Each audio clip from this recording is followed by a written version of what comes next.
noong siya ay nabubuhay pa. Kaya hindi rin po totoo yung sinasabi po ng iba na nagbabalik daw yung mga namatay. Ayon po sa Biblia, saan naroon ang mga taong namatay? Muli, Biblia po ang sasagot. Ganito ang ating mababasa. Dito po sa Aklat ng Awit 88:5, ganito ang mababasa natin. Nakahagis sa gitna ng mga patay, gaya ng napatay na nakahiga sa libingan. Mga kababayan at mga kaibigan, ito po ang maliwanag na pahayag sa atin po ng Biblia.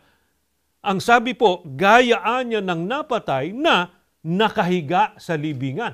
Doon po sa kanyang pinakalibingan, natutunaw po ang taong namatay. At kasabay po ng pagkatunaw o pagbabalik sa pagkalupa ng taong namatay, ganito pa po ang nangyayari sa taong patay. Sa Awit 146:4, ganito ang ating mababasa. Pakinggan po ninyo. Ang hininga niya ay pumapanaw. Siya'y nanunumbalik sa kanyang pagkalupa. Sa araw ding yaon ay mawawala ang kanyang pag-iisip. Ang tao po kapag ka namatay, bukod sa bumabalik ito sa pagkalupa, ang sabi po sa talata, mawawalaan niya ang kanyang pag-iisip.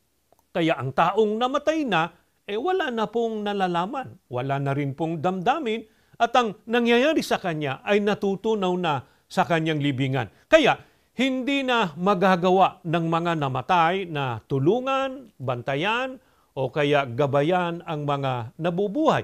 Dahil ang sabi pa po sa binasa po natin kanina, ang mga patay ay wala ng anumang bahagi pa sa mga nangyayari sa ilalim ng araw. Mga kababayan, ito po ang malinaw na sagot ng Biblia tungkol po sa mga taong namatay na dapat po nating tanggapin, dapat nating sampalatayanan.